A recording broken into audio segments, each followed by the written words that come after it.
the republic for which it stands, one nation, under God, indivisible, with liberty and justice for all. Good evening and welcome to the second workshop of the Board of Education on the Superintendent Administration's proposed budget for 2012-2013. And welcome. As last week we mentioned that this is a little bit of a different approach to our budget, and we're delighted Board of Ed members to receive the actual cost centers and all the information and the backup information. And I would just like to ask members of our elected boards in town if they would kindly introduce themselves. I know some of you were here last week and we see some new faces, and it helps us all if we could just quickly go around the room and introduce ourselves. We'll start with our moderator leaders. I'm Dominic, moderator of the RTM. Local RTM 3rd District. Bill Sheehan, Board of Finance. Mark Valstrati, RTM 3rd District. Bill Allwood, RTM 2nd District. David Lewis, RTM 4th District. Amber Tampa, minority leader, RTM. Mark Williams, Board of Finance. Great. I think that's everything. Welcome to everyone else. And we're just, again, I'd like to repeat, very pleased to see so many interested members of the board. This is an attempt to be as open and inclusive, interactive with the various boards in town. And with that said, I'd just like to point out, though, that this is the Board of Ed budget, and this is the only opportunity that the Board of Ed members have to really ask questions and be involved. So with that, I'm going to ask, if we do run over a little bit, just to be patient, because I certainly wouldn't want to short-circuit any of the board members. So thank you for that. And tonight we're going to be looking at special education, elementary school, Park Lane, high school, and buildings and grounds. So I'd like to turn the meeting over to our superintendent. Thank you very much, Kathleen. Good evening, everybody, and thank you for joining us. I'm really pleased that American Idol hasn't started its new season and that you've come out to join our workshop. I just wanted to highlight a couple of things. If you recall, a week ago, we started with a general overview, and right now we're looking at a 1.06% increase to the budget. There are a couple of important footnotes to keep in mind. One is that we have level funding within this particular budget proposal at this time for our health insurance. Knowing that we're out to competitive bid, that we'll get back the bids by the end of February, have a chance to vet those, and then come back and report to the board. So we've already talked about a special meeting in March so that we could actually put the real dollars that we need to budget for health insurance costs, as well as if we need to make some modifications and adjustments. So that's important to keep in mind. The other area of volatility, really, that I highlighted a week ago is really around our energy costs. So we also need to be very mindful of that. So as we took a look at the budget proposal a week ago, we looked at really all of those district-wide costs related to the operations of the district. We also took a look at the curriculum and instruction and the educational program components, as well as all of the staffing associated with that. And then we concluded taking a look at the technology needs within our district. The PowerPoints, the workshop video clips, as well as the budget are all now on our website. So for those viewers who are tuning in, they can certainly access all of those materials. In addition, the questions that were raised last week by the board, as well as members from the audience, and then we received a couple of emails with questions.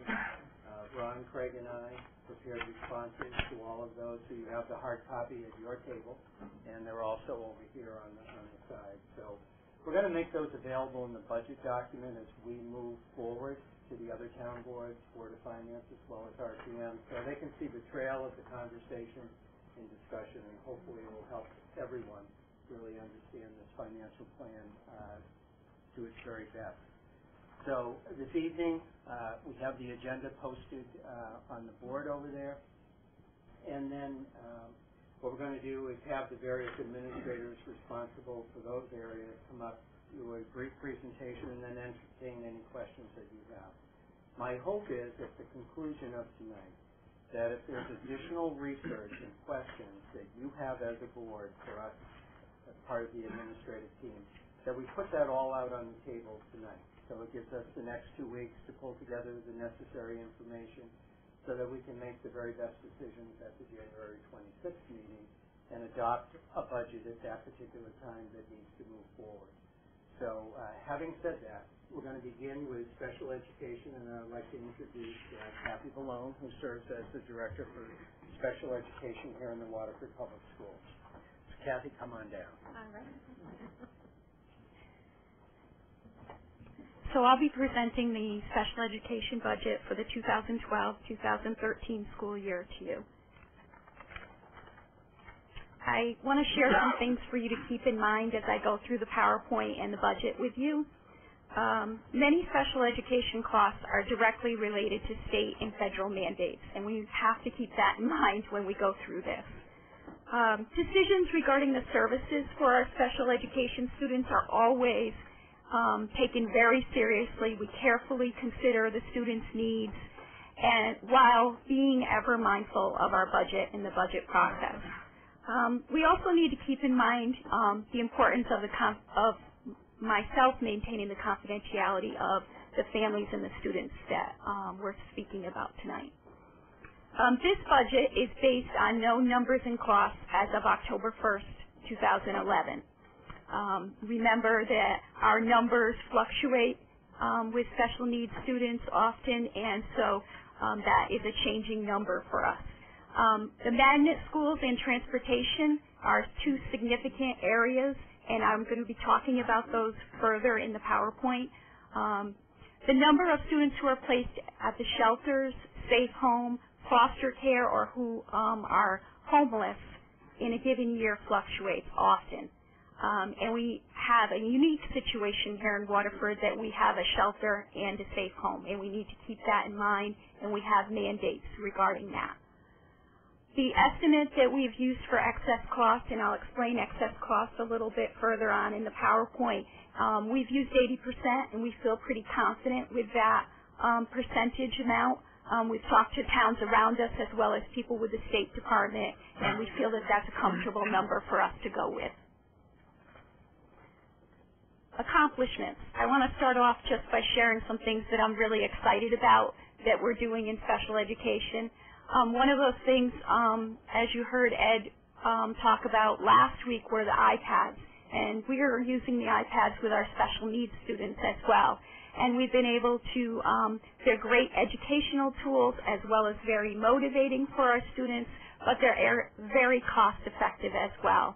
And if you think about a student who uses a communication device in order to express themselves for those students who aren't able to speak, those types of tools, assistive technology tools, can run between $8,000 and $12,000. An iPad costs $500 and can do the job as well or better. And we're really finding more and more every day how great this tool is with our students. We're working with Learn and other nearby towns to explore various transportation options. And we've been having several meetings, and we actually have another one tomorrow. We're going to be talking more about how we can work together to share some of those transportation costs. We're training a team to complete evaluations within the district for autism diagnosis. And our team, this really requires extensive training, and our team is going through this training process right now. Waterford High School opened a new special education program this year, and they've been able to provide really specialized services to some students who might otherwise require homebound or some other specialized placement. So let's begin. Drivers. If you refer to pages 45 to 46, 57 to 59, and 40 to 43, there's three areas that are the major drivers of this budget. One of those is special education transportation, and that's services that we have to provide to students as part of their IEP services, and it requires summer school transportation, specialized school year transportation for students, field trips, the use of other transportation providers. So if our bus company isn't able to provide that transportation, then that is included in here. magnet school costs. We pay an additional fee for each special education student that attends the magnet school. So we had a new magnet school open this year, and so we have several of our students taking advantage of that, but it has increased our costs with having an additional cost for each student who's special education, as well as an additional cost for any related services that that student receives. Autism services. We've have an increase due to the cost of providing ABA services. ABA is Applied Behavioral Analysis, and this is a specialized program that's used with students who have autism. This ABA requires a really specialized additional training, so there's very few people actually certified with this, so we are having to pay somebody to come in and do that. But we are exploring ways that our own staff could get certified in doing that. The total new cost for this is $296,000 roughly. And keep in mind, just those three areas are a significant driver in our special education costs for the upcoming school year. Services. If you refer to pages 19 through 28, we have tutors for our regular education, special education students, and for our English language learners. So you'll note a decrease in the regular education tutor line item, but an increase in the special education and the ELL. But when you total those three together, there is no increase overall. Per diem services. The cost estimates include no increase and are based on trend data, so data that we have over several last 2 to 3 years. And that includes summer evaluations and summer services that we're required to provide to special needs students. And then additionally, the evaluations that we do for outside of VALS, and again, there is no increase in that line item amount. Tuition. Tuition includes students who are placed in placements other than Waterford schools. And I want to start, before I refer you to the pages, to just remember that we take these decisions very, very seriously. We only outplace a student when we're no longer able to meet their needs within our school system. And that may be due to behavioral issues. That could be due to just the level of special needs that the student has. And so then we need to look for a placement that can provide those services to the student. I'm going to refer you, there's 4 different areas that I'm going to go through for tuition, and I'm going to refer you step by step to the pages for those. So other public tuition includes tuition for students placed in other public school settings. So if you turn to page 59 in the book, you will see the list of 4, we currently have 4 students, and next year we'll have 3 students that will be in this category. And I want you to remember that in parentheses near 3 of them it says agency. That means there's a state agency involved with this placement, and we are mandated to provide those services. Private. Tuition costs of students placed in private placements. If you refer to page 62 and 63, take a minute to look through. There's a really good description of each of the private placements that we have used in the district. And I want you to remember that these placements include services for students that are age 18 to 21, which we are mandated to require transition services for those students that require that service. So you'll see some of the different agencies that we use for those services. These students are placed in private places outside of Waterford, and this includes part-time placements and full-time placements. So right now, this year, we have 37. Next year, we'll have 33. And you can note on page 60 the exact number of those placements.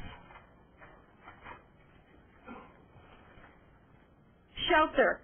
Students who are placed at the shelter and then attend Waterford Country School. So I want you to refer to page 57 for that, and you'll notice that that's level funding. Out of district. This is students who are placed at the shelter but do not attend Waterford Country School. So you'll see that line item on the same page, page 57. And there's been a slight reduction there.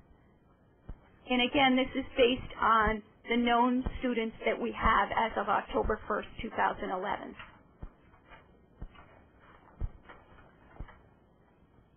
Contracted services.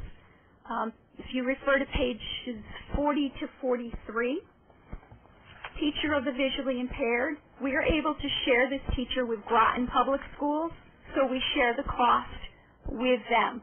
So there's a slight increase you'll see in that line item, but that's due to salary and benefit.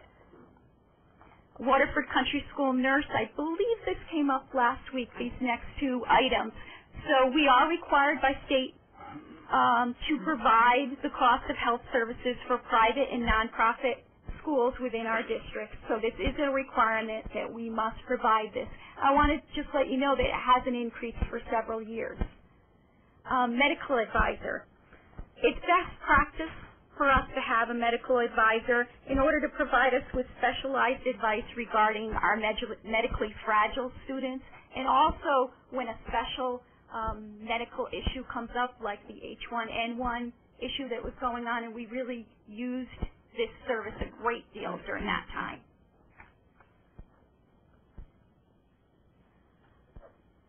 These items include other resources we use in special education. So if you refer to pages 40 to 44, 68 to 72, and 90 to 93, it's various services which include no increase across all of these items. Legal services, equipment repair, assistive technology, office supplies, testing, travel for staff that go between schools, and pretty minimal amounts for our professional books, dues and fees, as well as tag supplies and conferences. And again, this is level funded, no increase. Decreases. This is where you get to smile a little bit. If you refer to pages 56 through 64, this is excess cost. This is what we get back. So when you think back to those tuition items, and that the whole page that I brought to you about the different tuition placements that we have, public, private, we can apply for excess costs. We get back. It's 4.5 times the per pupil expenditure for our own placements, LEA placements, and it's one times the per pupil expenditure for state placement students.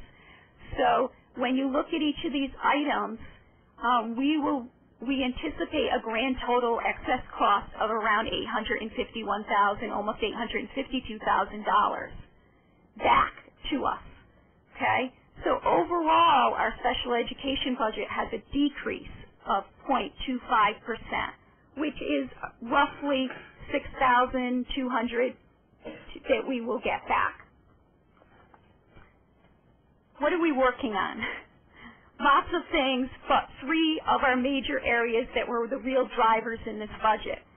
Transportation. We're out to bid for our transportation. We're working with LEARN, and I want to thank Jerry and Craig, who have been a big part of our meetings with LEARN to just talk about a regionalized transportation system, to start talking about a database where special education directors could go in and look where other towns are sending students, and then I could easily pick up the phone and say, could we carpool together and share those costs? And we're working on that right now. Autism. We're working with LEARN, as well as our own staff here in Waterford, to begin that certification process or explore the ABA certification. Magnet and charter schools. Again, we're working with LEARN. In fact, I'm going to be meeting tomorrow with LEARN regarding the possibility of us being able to provide our own related service staff to provide those related service and not have an additional fee for that. So we are hopeful, and that discussion is going on. In summary, the special education budget is being presented to you with an overall decrease of 0.25%. Thank you, and I'm open available for any questions that you might have. I'll do my best. Yeah, I've got two areas. Sure. I just want to make sure I really understand this. Mm-hmm. The private school placement, the 33 students, I'm looking at page 60. Mm-hmm. Road Center, we have one student, and the cost is $250,000. Mm-hmm. Can you explain how what flexibility there is, or how that decision is made or dictated that we send and fund one student at $250,000? I mean, how is it that that decision is made? Very carefully, and we take on and consider all the special needs. All our decisions are very carefully made based on what the student needs and what requirements we have in the IEP. I also want to be careful of confidentiality here, and we're talking about one student. But I do want to tell you and just express to you that we make those decisions very carefully, and we think them through, and we think about how we can provide services to students within our district always before we look outside. I would just indicate that that would be reflective of a very complex situation that requires a great deal of service. And just highlight one other one, and the question would be the same. I'm sure the answer would be the same. And that's the one student that cost us $183,000. That's further down the list. Oh. And again, that's a very similar situation with a student with some very specialized needs. And the state mandates that we provide those services. We need to provide the students' IEP services to them. The other part, John, is we're obligated, starting at the age 3, right through 21. So when Kathy mentioned the transition after high school, 18 to 21, we need to provide those services. We also need to start at age 3. I highlight those not because I'm questioning any decisions that are made, but I highlight that because let me back up. When I look at the budget, $43 million, and I know you've done a lot of work. I feel pretty confident, very confident, that you have really done a bottoms-up review and built this budget. And so, but you can ask yourself, well, gee, will we still end up with the same answer? I mean, we didn't, although we did a thorough bottoms-up building of this budget, which I don't think we've done in recent past years. You do all of that work, and we end up with the same number. And I'm not saying that, that's not being critical. I'm just saying we still end up with the same number. And it's because, I think in many cases, we really don't have any flexibility. I mean, we're mandated to do a lot of things that we have no flexibility to change. And part, John, and I just feel like I got to highlight that because people will ask, well, all right, would you come in with the same number? Well, you come up with the same number because it's the same. for both of those cases, that's where the excess costs really come in. And so, if we think about tuition, say 10,000, 4.5 times 10,000, so 45,000. We're paying, and we get the rest back. So why are we getting back a tremendous amount of excess cost? In part because of some of these extraordinary placements, but are needed for the educational benefit of the child. It's not a great answer, but it explains why the state does have this excess cost formula. That's where there's some relief, and one of the things I said in the first meeting last week is that some of these mandates, there's full funding, others are underfunded, and in other areas there's no funding, but yet we're responsible for doing this. And just to keep in mind with the excess cost, once we hit that plateau, say it's 45,000 or 50,000, It's 80 cents on every dollar that we spend over that, but still, the costs are approximately 45 to 50,000 before we get to that point. But as Kathy reiterated, we're very judicious about these placements, and we only do it when we absolutely need to. So there's some real complexity with the educational needs here. The other thing I would just say that, there's a trap of taking the budget and saying we've got 2,600 students and doing the division and say, gee, it costs us $16,500, because I did that math, for every student that we educate every year.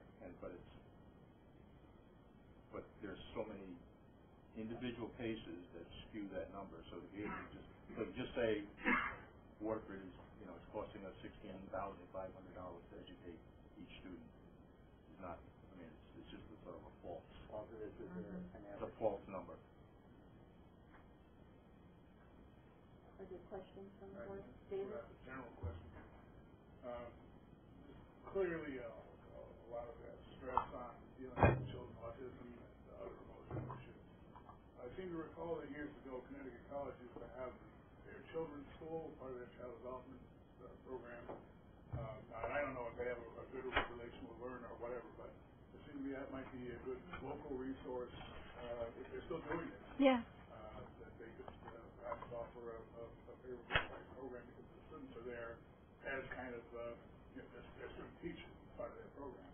Mm-hmm. So that's one point that might be Thank you. a resource. I'll look into it. The other real benefit that we have in Waterford that I've come to realize is with our Friendship School and our identification of our 3-, 4-, and 5-year-olds and the services that we're able to provide just across the street. So that also is a significant advantage for us and helps contain some of the costs associated with the services that are required. Just a few quick questions. How much does Learn charge when you ask for their help? Like, do they have a fee? Like, if we go into business or do something with them, we give them a fee or a service fee, and then they, if we do regional transportation, for instance, would Learn get a, no? No. Oh, okay, that's Service great. to us They just, Okay. as being part of the cooperative. So it won't be anything extra for us. in the database they're helping us with, they're doing. Oh, that's great. Mm-hmm. And one other question, the students that go to the White House Vocational Ed Center, Mm-hmm. do you have any statistics on the ones that could be trained and then they do get jobs after? I'm just curious to see how we do with our special ed children that, that we're trying to help them, get jobs and get out into society. And I think, excuse me, overall we do a really nice job in helping them get jobs in the community, and then generally a state agency takes over at 21 and either continues some type of work placement with them. So, for instance, the Lighthouse, that's just until they're 21. Correct. And they train them there also, right? Right. They do different types of training programs with Because them. I've been lucky enough to sit in on some of Colleen Lineberg's classes, and Yes. she does a tremendous job Mhm. with students. So I'm happy to hear that. Thank you. Mm-hmm. Thank you. Kathy, I know you just asked, first of all, I'd like Sure. to compliment you and the administration for looking to save in costs with the regional transportation. I think it's really will be beneficial. Mm-hmm.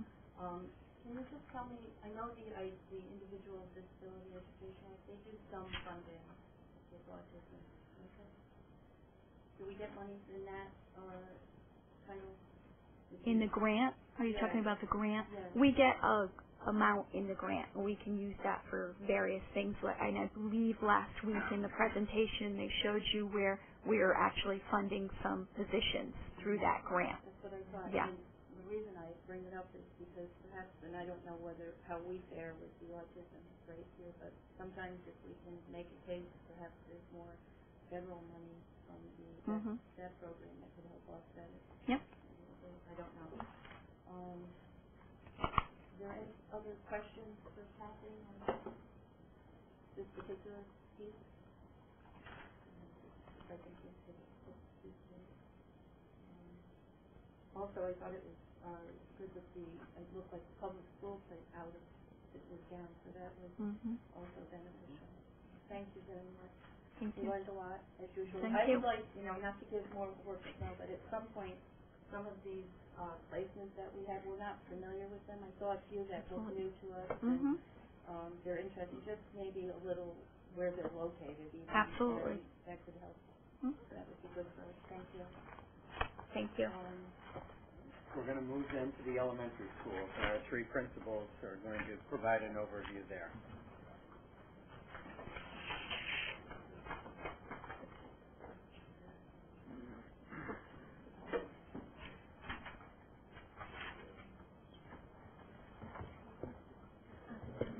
Sitting at the end of the table is Nancy Massioni, our principal at Oswegatchie, Glenda Dexter, Quaker Hill, and right next to me is Pat Siegel from Great Neck. And I think we're going to begin with Nancy. Yes, thank you, Jerry, and good evening. To begin, we'd like to highlight just a few of our accomplishments at the elementary level. During this 2011-12 school year, we've been able to provide increased math support at each of the three schools, and that's due to the addition of math tutors who work under the direction of our basic skills math coordinator. We've also implemented a number of reading initiatives at each building to promote increased student achievement in reading, of course, but also to foster motivation and just a lifelong love of reading for our students. We're providing a continuum of supports for tiered instruction to a wide range of learners using scientifically research-based interventions, or SRBI, and that's to comply with state and federal mandates as well, but more importantly, it's a chance for us to provide targeted instruction to meet each child's learning needs. Our professional development over the years has evolved to the point now where our adult learning in the district is planned for the most part by our teachers and our curriculum leaders, so by teachers, for teachers. This is truly needs-based work that's going on in each of the professional learning communities. At the elementary level, we're also fortunate enough to participate in a number of the Learn Inter-District programs, and that involves collaboration with several neighboring schools and districts in our area. We very much value our mentor programs, whether it's student training at the elementary level to be a peer tutor, or the adult mentors that are provided through the Waterford Youth Service Bureau, or the high school students who come in to support our elementary students. At each of the elementary schools, we promote a number of character education programs which help to augment our academic instruction. We participate in a number of service learning projects which benefit others in the community and is helping us to develop well-rounded and good citizens. And finally, at the elementary level, we enjoy a high level of parental support and involvement in our schools.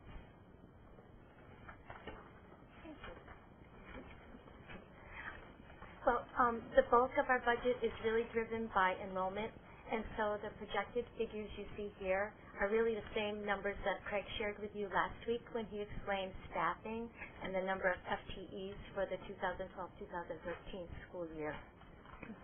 This is a slight decline from the number of students who are currently in grades K through 5. And so given these figures, the staffing at both Great Neck School and Oswegatchie School would decrease each by 1 teacher.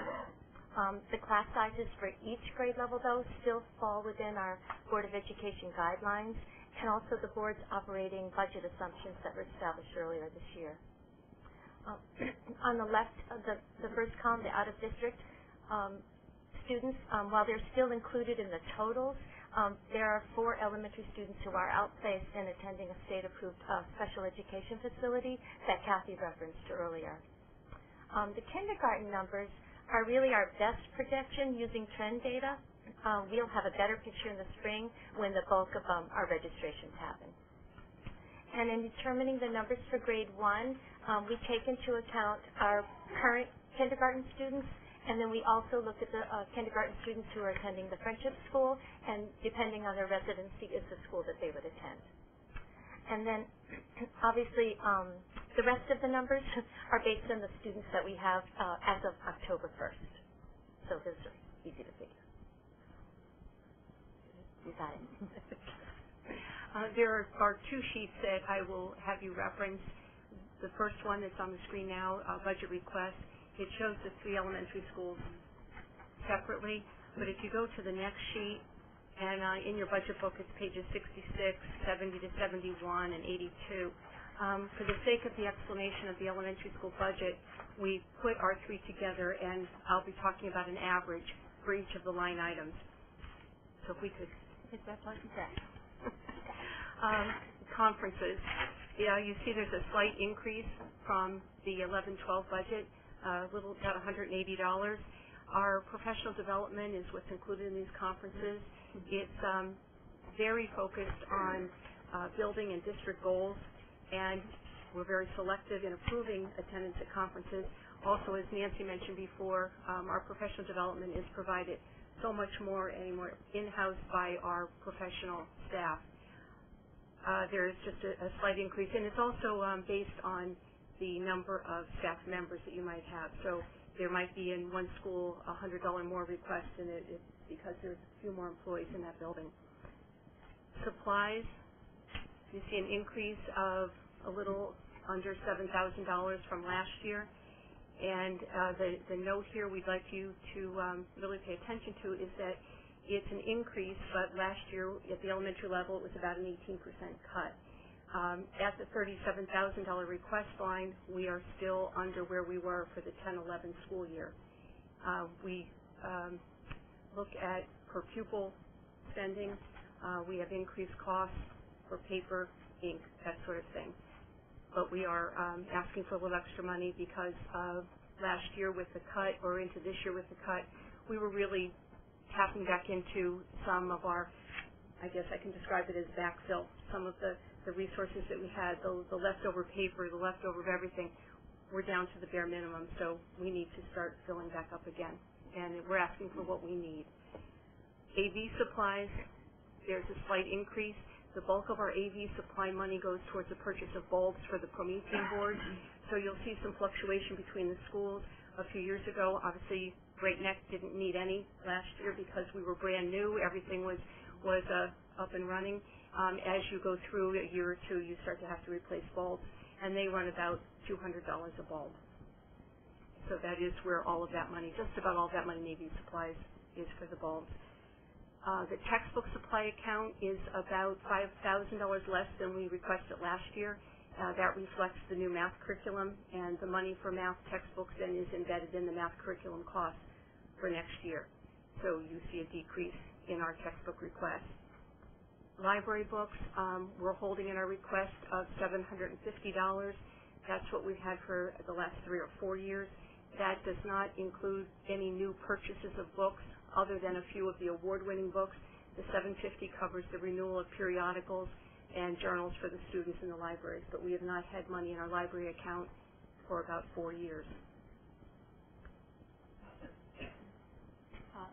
Throughout all of our budget discussions and preparations, our number one main consideration was to maintain class size, class sizes that are within the Board of Education guidelines.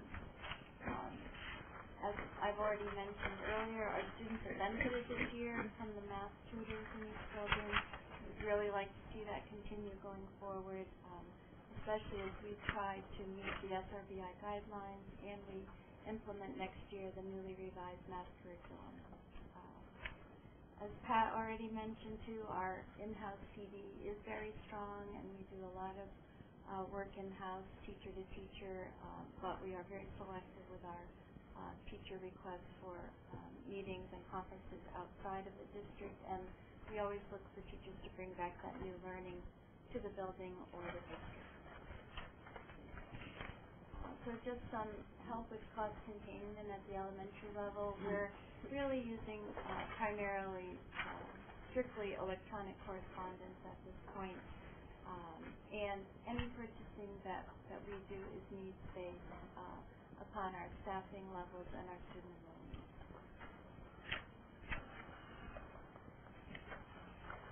Questions?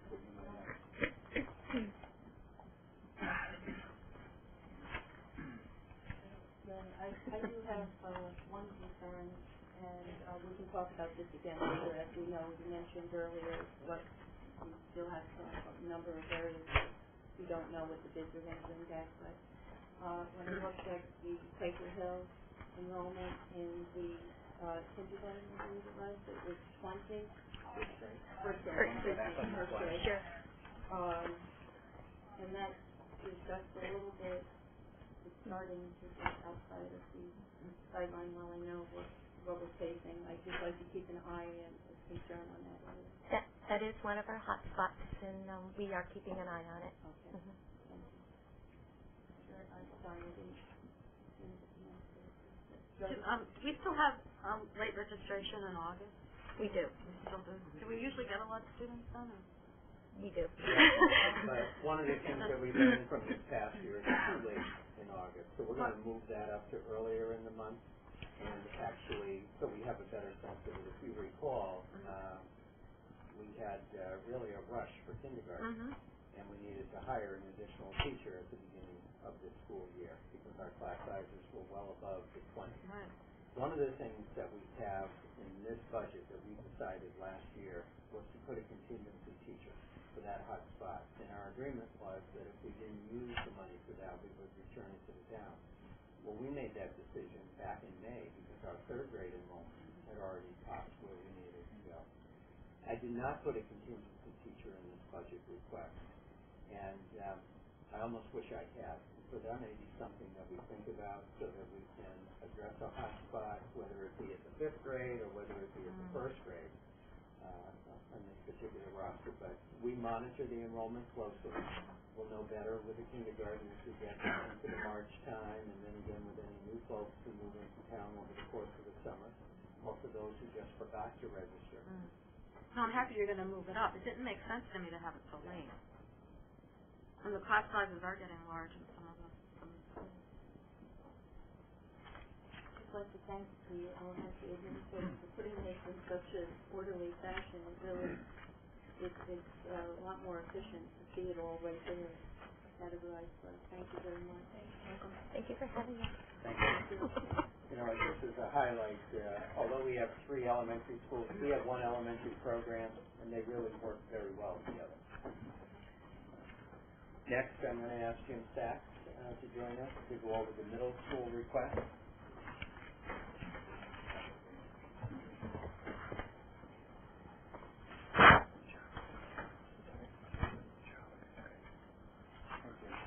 Hi, thank you.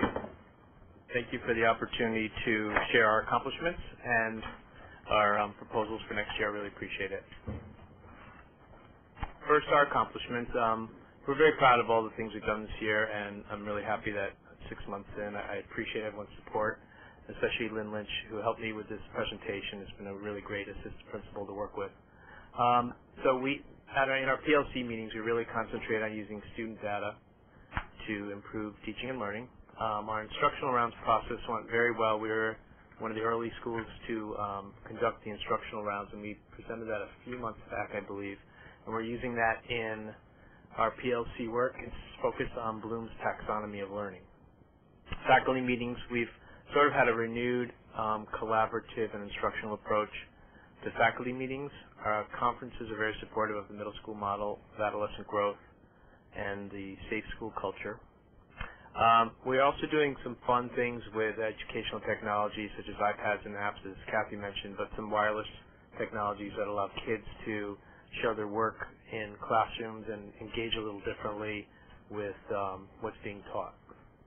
In the area of the middle school model, as everyone here probably knows, middle school students are very unique, their adolescent needs are unique, and we try to be as responsive as we can. So one of the things that we brought in really starting in the summer was a new mentoring program in which students in very small groups meet with someone who's not their teacher, and they get to do lots of activities and sort of engage in a different way than straight instruction, and it's been very successful.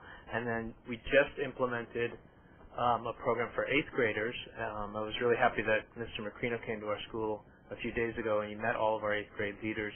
We're trying to create a mentor corps to help 6th and 7th graders and then feed them into the high school to take advantage of mentoring opportunities there, and it's going really well. We've had just in the last 2 days more kids wanting to join, so we're happy with that. Lynn is working very hard in the School Safe Climate Plan, which will be presented next month, and certainly an important focus in a middle school where kids can sometimes bother each other. We revised our code of conduct, and we held interactive school climate assemblies that the students actually got engaged in trying to understand their behavior. They were very successful. We started a PTO parent series. I think Jody attended one of them on the online life of students. We're continuing that this year. And we have a new collaboration with Water for Youth Services. We are going to try to have the students create PSAs, public service announcements, about bullying and harassment. So we're pretty excited about where we're moving. Our budget is pretty simple because our enrollment hasn't changed significantly, as you can see from the numbers. And you can also see that on page 100 and 101. And so really we kept our budget level funded. There's no increase, and basically we reprioritized to sort of reflect the items that I just spoke of so we could continue those and expand them going forward. So we took $5,000 from library book supplies, $1,500 from general repair equipment, and a little bit from a few other accounts, and we reprioritized or transferred that money to conferences and meetings, which was a definite need because I fell very short by a little after Thanksgiving to send teachers on very significant conferences that would contribute to the middle school in a number of ways. So I felt that that was a good priority. The second was a transfer of money to the student activity account, and that is to support the things such as the mentoring program, the Safe Leader Club, materials for school climate, and more collaboration with the community. And we just felt like that would just grow, and it's already grown quite a bit, so we felt that $1,500 would really help us in that area. So the bottom line is it's a level-funded budget, and it reflects some of the things we're doing this year and the expansion of those things into next year. So if you have any questions, I'd be glad to answer. Kimmy, do you still offer after-school activities? Yes, we do. Clubs. We have the Justice League. We have a number of athletic opportunities for students. So yes, we do. And intramurals? Do you still offer? I'm sorry? Do you still offer intramurals after school? Yes, we do. Thank you. Let me just say that I was very pleased to see your class consisted in class sizes pretty consistent, and it didn't look like anything was No. And I compliment you on taking the money that if you were able to, because I know we were short on supplies in some areas, but to move that over to a teacher account, I think that was an excellent move. Thank you. I don't have it in front of the library supplies. They're down. Well, what we did was we shifted the library just because we felt that going forward there would be more of a need for some electronic versions of things in the library. So not totally having our fingers exactly on what it is, but moving toward electronic books, readers, things of that nature. So we do have enough funding for them to continue periodicals, books, and other supplies that they use, but we also felt that we wanted to shift a little towards some newer technologies. And one other thing I noticed going through the additional tag person, and I think our superintendent explained to me, we do have some funding for tag play, but it's not an item in there. Was that in that other tag? Yes, it was. Special ed, Yep. the $500? Okay. And I really appreciate Mr. Powers working hard to reconfigure that for next year. I think that's going to be really great. I think the entire board was we're very happy to see that. Thank you. Thanks. So I just want to note, when Jim says level funding, it's a $5 increase. Good job. Very good. Good. Thank you. Okay, thank you. We're going to move to the high school request and ask Don Macrino to join us.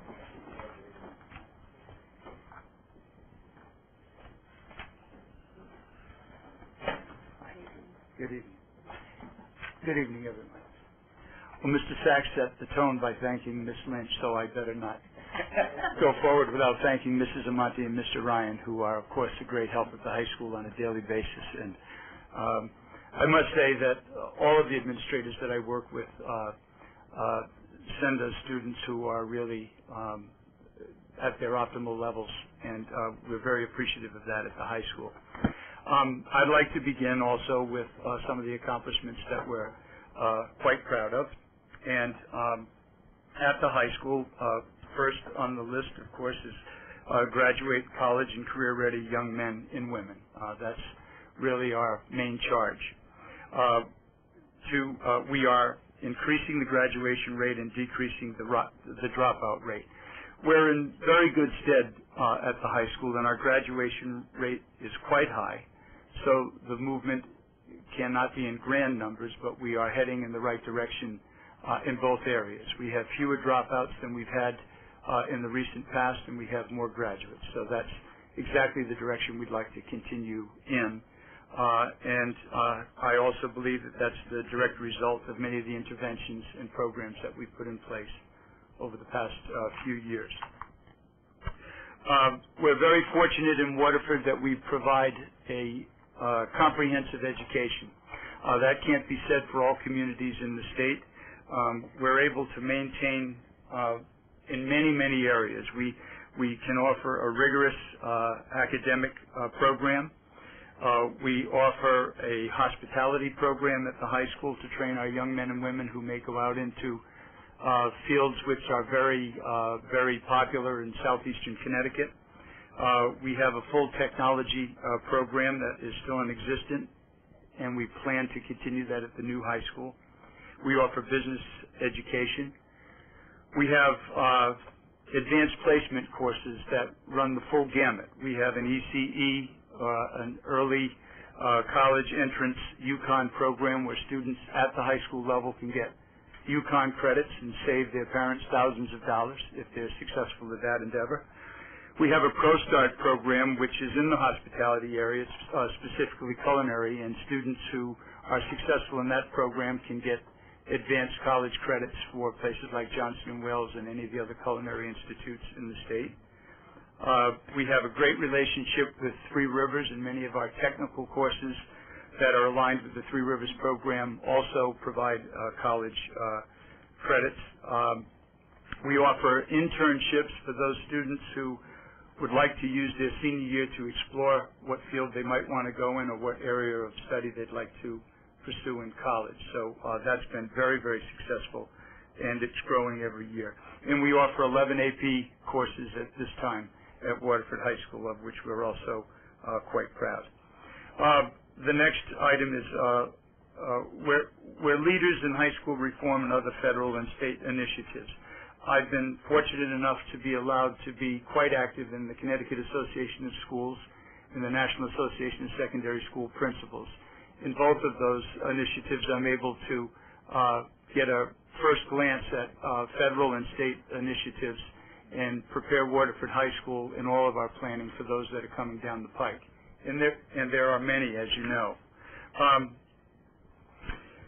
We are presently transitioning to the Common Core of Learning, which will really change the curriculum at the high school significantly, and in fact the entire district and across the country, but we're adapting to that well, and we're doing that now rather than waiting until the time when it's thrust upon us. We have a model universal screening program at Waterford High School in which we're able to determine students' strengths and weaknesses in both math and literacy. And in fact, we've had several area high schools visit the high school to see exactly what we're doing and how we're doing it. So we're very proud to be able to continue to offer that. We have a credit recovery program which allows us to meet the needs of students who have perhaps come up with a deficit in their credit. They may be one credit short for graduation, so during the course of their senior year, they're able to take an online course at the high school and make up in the areas where they may be deficient. And that, too, has pushed our graduation rate and dropout rates in the right directions. At the bottom of everything we do is our acknowledgement of the importance of 21st century skills to prepare our kids for what's to come. And while we don't have a crystal ball, we study the recent research, and we are working very hard to shape our curriculum to meet those needs. Finally, in that area, I would say that one of the things that's created perhaps the greatest change at Waterford High School is professional learning communities, where our teachers meet on a weekly basis to discuss good instructional practices. Rather than the old days when we talked about our wood stoves and what was in our garage, now we're talking about instruction and best practices, and it really, really has made a remarkable difference for us. They still talk about wood stoves once in a while, but that's okay. Next, we provide academic, social, and emotional support for all of our students. And we have to hit all of those areas and use a comprehensive approach. As you know, it's a complicated age, and it's quite labor-intensive. In the academic support areas, we have academic study hall that you know about. We offer special support in literacy through Literacy Lab and English Workshop, and we also offer additional support in the area of math through a program called Math Lab. We have peer tutoring where certain students who are very strong in a particular area can serve the needs of students who are struggling. We also have an advisory program in which students are assigned to the same adult in the building for 4 years, so they can develop a good relationship with an adult in the building to help serve on the emotional side of things. And finally, again, as most of you know, each year we're able to contribute a great deal to the community in terms of service learning and community service hours. Last year we logged 30,515 hours that we provided to the town of Waterford through all of our students at the high school. On the next, thank you, Craig. On the next page or the next slide, this just is an overview of how we build our budget. The budget is a planning document. It establishes the cost of what is essential to meet our goals at the high school. And we build it using a couple of factors. We look at historical data. We look at logical projections of the things that we know we must do to accomplish our goals. And we do an assessment of current resources. And by that I mean that we take a look at the present state of economic affairs in Waterford, and we proceed with great austerity in each of our decisions. The next slide is just a quick glance at enrollment, and you can see that we've had a rather insignificant decrease in enrollment from last year to from this year to what's projected for next year. This decrease of 23 students will not impact cost or scheduling. And of course, these numbers could change with new registrations or with withdrawals. And you certainly can look at a more detailed outline of our enrollment on pages 100 and 101 in your budget document. So essentially, at the high school, the proposed high school operating budget will show an increase of 2.26%, or $9,035. The bulk of that increase can be attributed to two areas, textbooks and athletics, and I'll highlight those for you on in the next slide and on the next couple of pages here. There's a brief history of what we've actually spent for a textbook. Now, this particular line addresses textbooks that need to be either replaced or we need additional books to complete a set, or if we have more students in the course than we've had in the previous year, we have to supplement those sets. That typically costs, as you can see, in the area of $10,000 a year, give or take. We under-budgeted that last year in a rather crisis situation, as we all recall, and for next year to adequately keep our stocks in place for the books that are needed in the classroom, we have asked for an increase of $4,000 in that line, and that does represent what historically we've expended.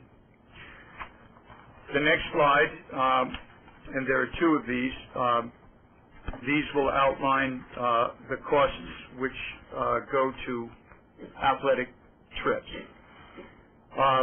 And I will say that this estimate, which is a very accurate estimate as far as I can see at this point, I spoke at length with Dave Sousa and Ron Melnick, and together in our collaboration we came up with what we think is our is really a very firm and realistic cost for running our athletic program and transporting our athletes.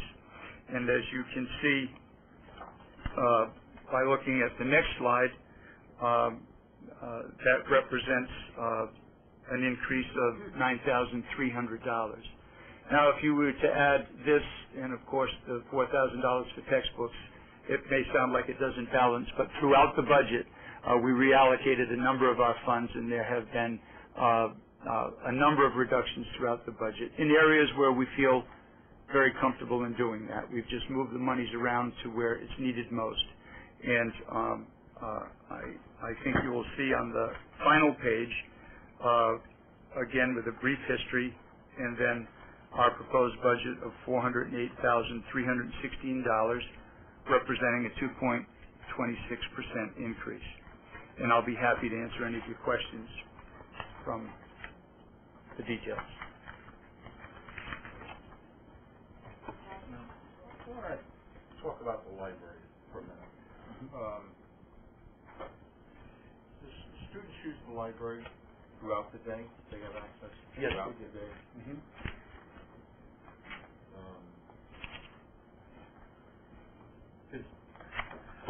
We have a library that we have to expend money on, books, supplies, what have you, personnel to operate the library. And we have a library well down the street, just down the street. And, you know, we're both strapped for funds.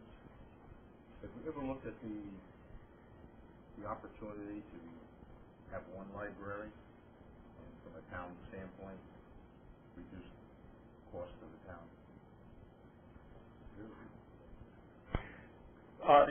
No, I haven't. In the afternoons or in the evenings, or on the weekends, when I've been in the library here, I mean, there are high school students there.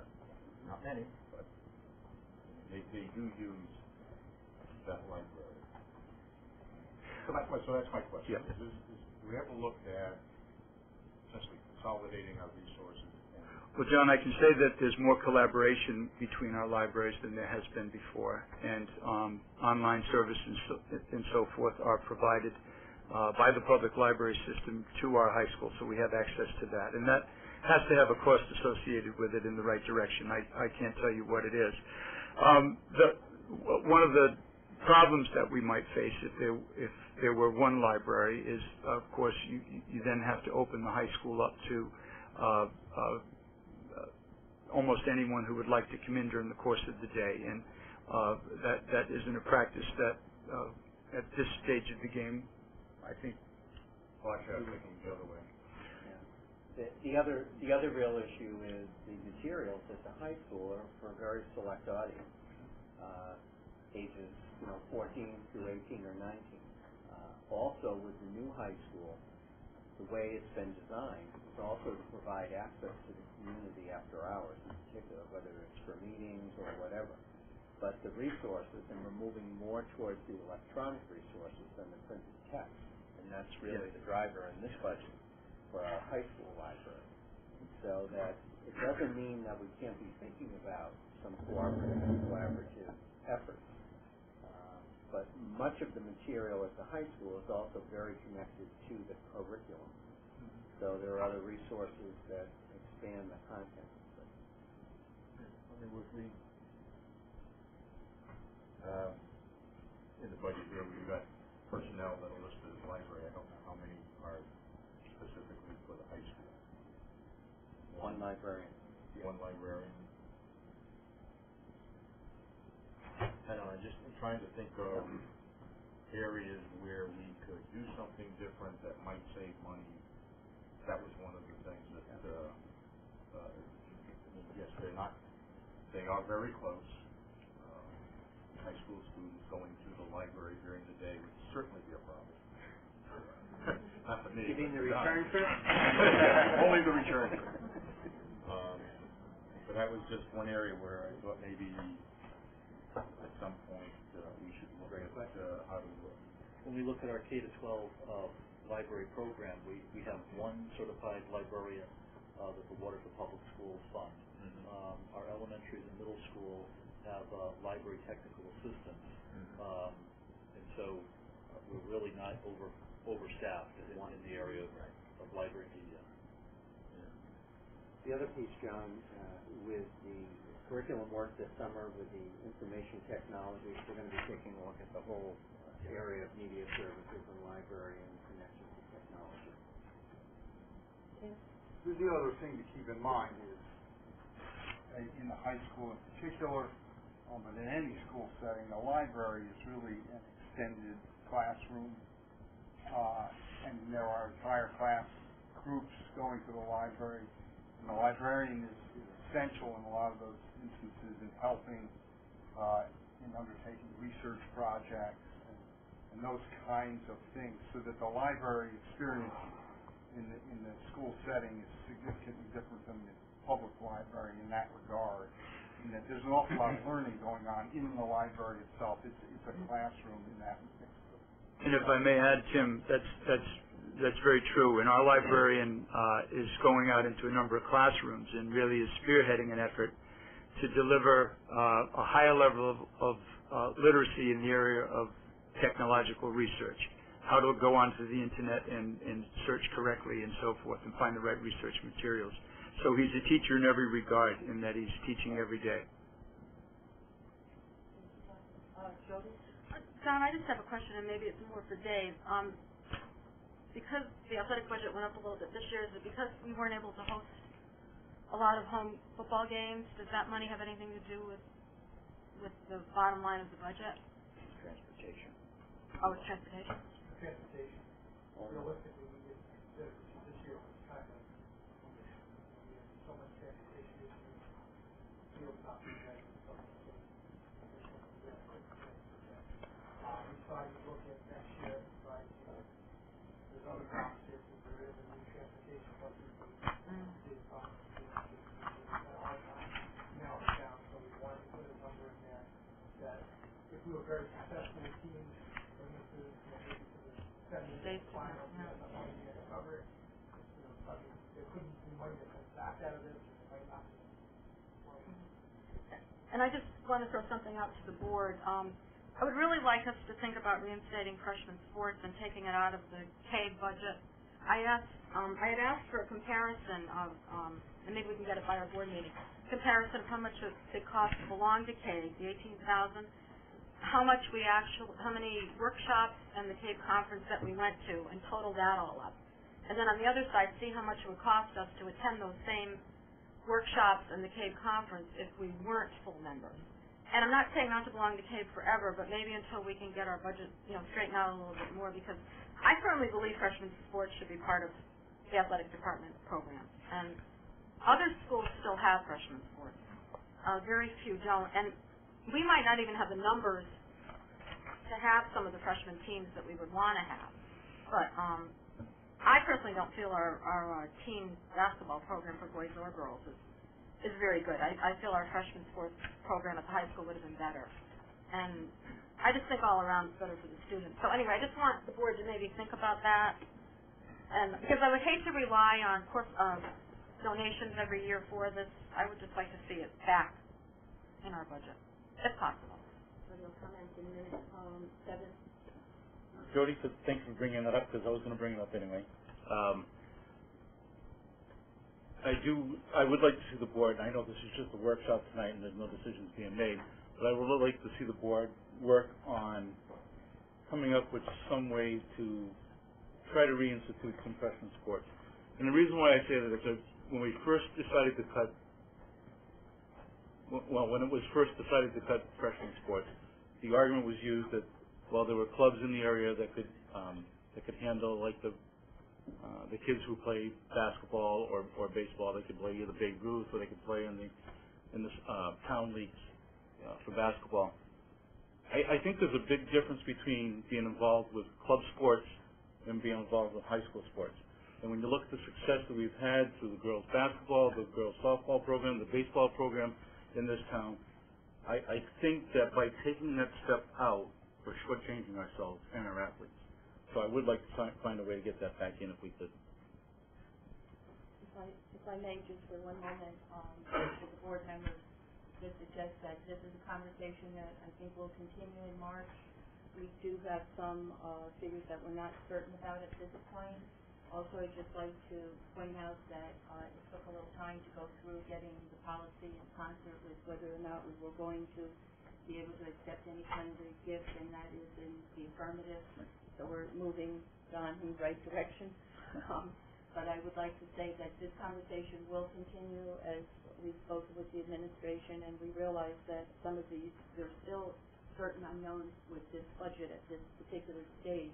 So to get into some of those areas will require additional discussion in about another month and a half or so. But I think the board has made that clear that they're interested in looking not only at the sports, but some of the other areas that were cut last year.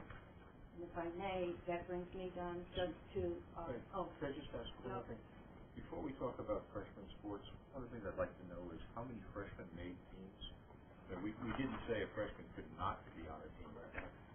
How many freshmen made JV basketball, for example? We cut more this year than that.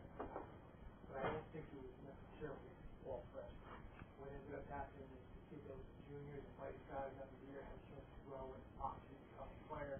They had to make a decision to keep the freshmen that come in, that you might develop into a player, and then you lost maybe a few juniors that maybe could play. Freshmen, I would say we ended up with, I don't have that number. We'll get the number. I mean, it might be good to know. Definitely not equivalent to freshmen. Right.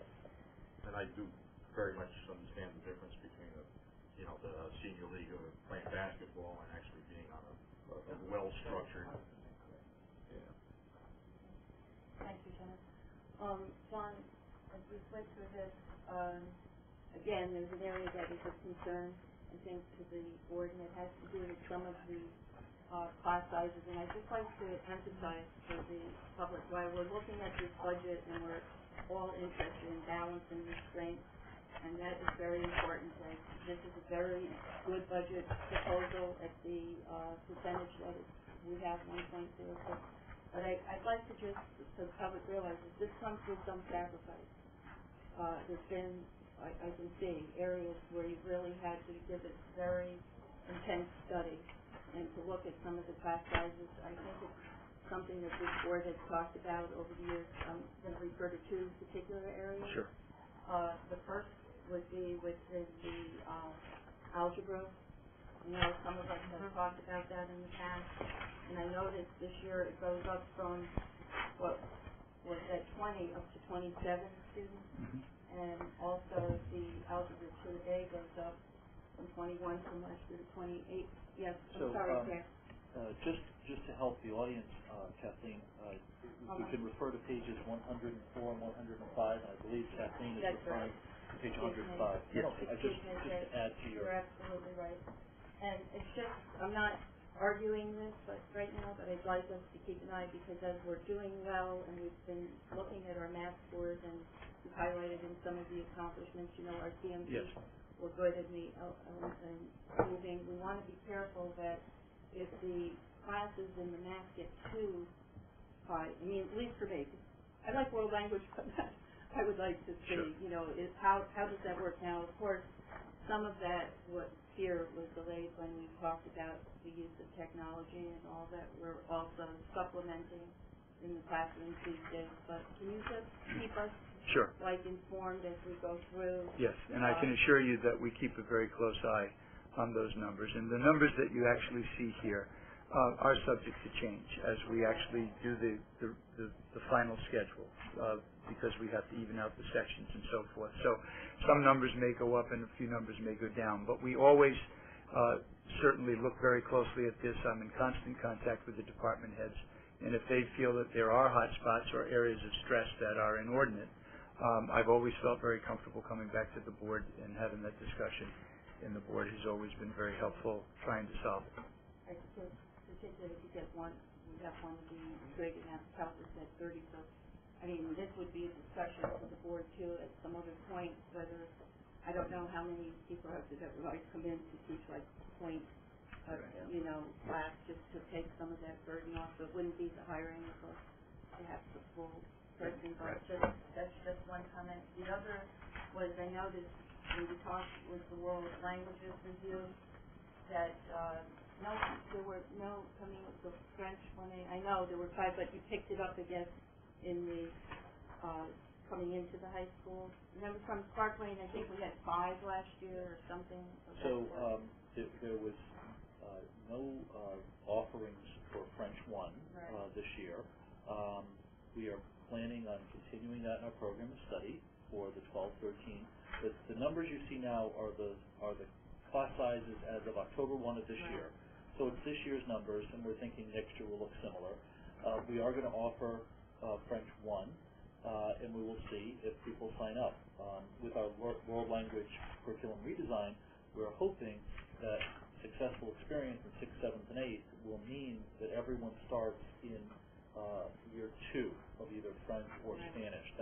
And year 1 would just be for those people who needed that extra year or new to us in the district. I thought that it was with French, but I did notice on the Spanish on the 2. And now, I'm not making an argument because I know I know what we're facing in the town, and the Board of Ed has been very pleased throughout the years with the collaboration and the cooperation, and I think this board has done an excellent job looking for savings throughout this entire budget. But I'm just saying it as for clarification that people realize that there are some areas that are being stressed, and Spanish, to have a class of 27 students is high, very high, particularly since we're talking about changing the emphasis on the world language curriculum for communication. And if you think about that, how much can you get done in a classroom during that period with a very high rate? But I understand why it's that way, and we'll, appreciate all the hard work that has gone into getting this budget where it is. But it just needed, for my job, to point out that those are areas that I think we need to keep an eye on. Will the new teacher's contract, though, help us in some of these areas? Yes. Okay. I commented on that last week, I and it's remember you said also that. in the executive summary.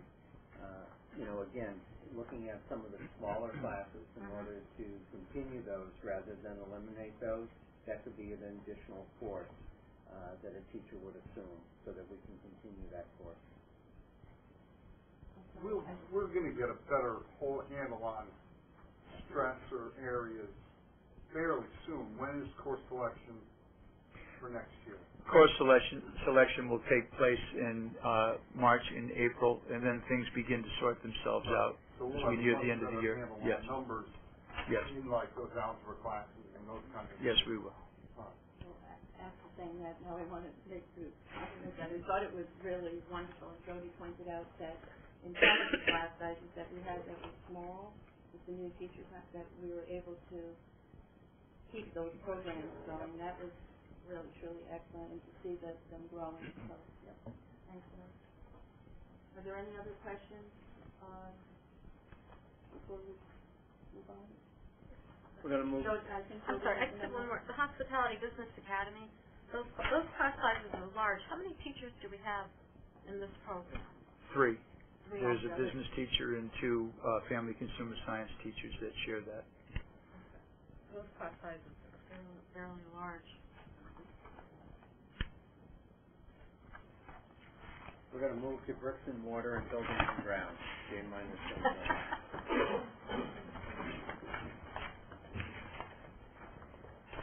Thank you, Dad. You're welcome.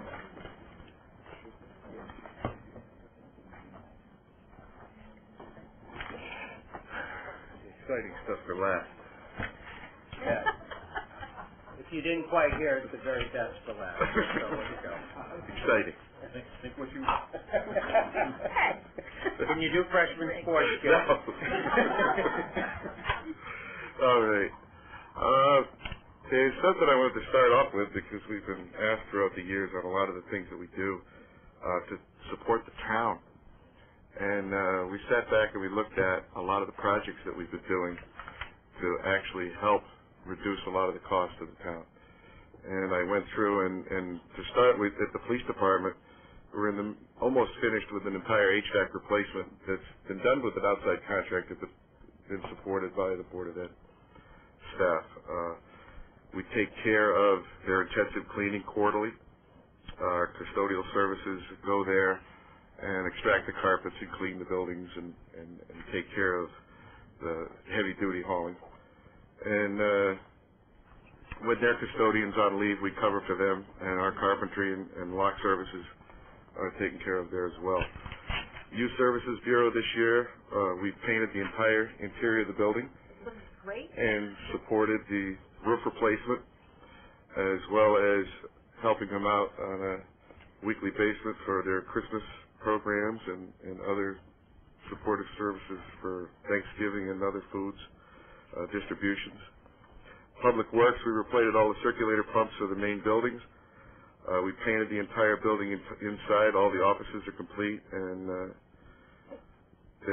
we wired the electrical compactor and ran the services for that to the single stream recycling. So we've done a lot of work out of Public Works. Historical Society, we support the alarm system, the boilers, and the furnaces. The Nevich Cottage, we put in a new 200 amp electrical service and replaced the boiler. The Town Hall, we painted, done cabinet work, taken care of the HVAC system, painted the auditorium, which is still in progress. This weekend we're doing a strip and wax of the entire floor in the auditorium, and we take care of the custodial services at the Town Hall. Emergency Management, we have the installation of 2 new hot water boilers, as well as support for the hurricane and location of the emergency generators throughout town during both the early snowstorm and the hurricanes. The community center, we're finishing up an installation of a 200 kilowatt generator. That's being performed by the district electrician as well as other staff. This has been going on for about 6 weeks and has saved the town a lot of money in that installation. We also support the maintenance of the community center. They have a maintenance contract that does their filter changes and greasing, but we take care of any of the major repairs, replace 2 15-horse blower motors in the air conditioning system, and those 2 items alone have saved over $6,000. We do the waxing of the floors in there. We do the carpet extraction. We also have a full-time custodian there. Jordan Park House, we take care of the heating system there.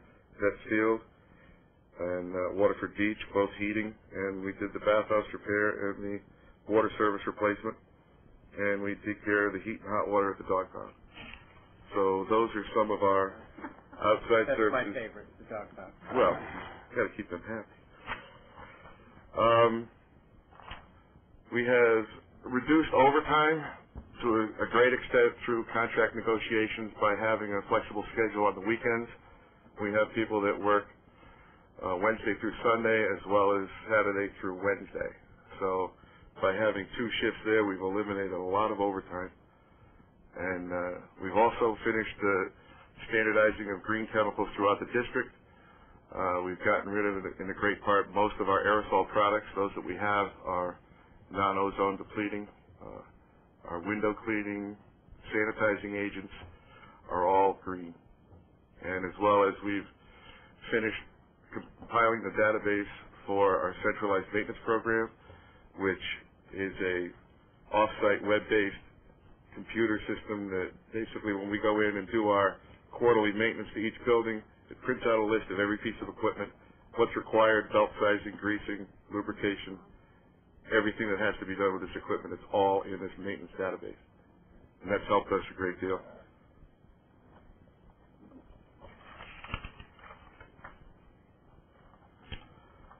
That's a part of the scope of what we do in the town side. As you can see by the work orders, to a large part, the older facilities get the most amount of our needs. And the town, you can see we do throughout all the town, all the buildings. Some of these are small in number as far as work orders, but as I said, the community centers, that may be one work order, but it's taken a substantial amount of time to complete. Friendship School is also part of our maintenance activities. The buildings, the modern buildings that we have, taking care of the building envelopes, taking care of the maintenance involved with the heat pumps and the geothermal fields, filter changes, things like that. hydronic as well as air. Mechanical systems are all, except for the hot water, we've gotten rid of all of the fossil fuels within the building, except for Clark Lane. Clark Lane is still based on an oil-fired hot water system and a 250-ton chillers that take care of the air conditioning in the building, as well as some DX systems throughout the building. The existing equipment that we have left at the high school is still a large part of our maintenance effort. Geothermal pumps. A lot of these systems have been online for 3 years or more and have got a substantial amount of hours, and the systems are performing very well. The district is really getting a large savings on this equipment. There's a heat pump, and it's not really anything other than what looks like just a metal box, but that's your biggest money saver right there. That unit is one of 3 that supplies the heat to the gymnasium at the Great Neck School. A lot of the indoor air quality has been improved throughout by the use of non-carpeting material, hard surface flooring. We've gotten rid of most, if not all, of the vinyl tile, which took stripping and waxing and all kinds of efforts, and now we've got surfaces that just require mopping and cleaning. And they've really contributed a lot to the indoor air quality of the schools. Some more of the diverse flooring, improved lighting throughout the building. And as far as the other parts of the town, the maintenance that we do in the buildings includes the painters, the schools. We've already started maintaining the Clark Lane School and painting the corridors and the classrooms and trying to keep them looking as new as possible. I don't know if you've been into the schools or the facilities, especially Clark Lane, but we've really put a big effort into keeping the investment of the town, trying to keep it up. And a lot of people that I know that have gone into Clark Lane as parents come out and say, my goodness, schools look great. And it's a large part of the maintenance staff. They do a great job. Winter and snow removal, this is great. We haven't used any of this stuff yet this year. We went overtime last year. We don't want to talk about last year. I'm trying to forget. A lot of the square footage increases that we have within the buildings has been able to be taken care of with the manpower that we have because of the increased productivity, the ride-on equipment, the chariots that we use, a lot of the scrubbers that we use now. We could take care of the floors without any chemicals. They just use pure water, and that saved us a lot of money on chemicals. This pretty much is, other than utilities, this is the budget that we operate under the year. It's based on years of use and cost.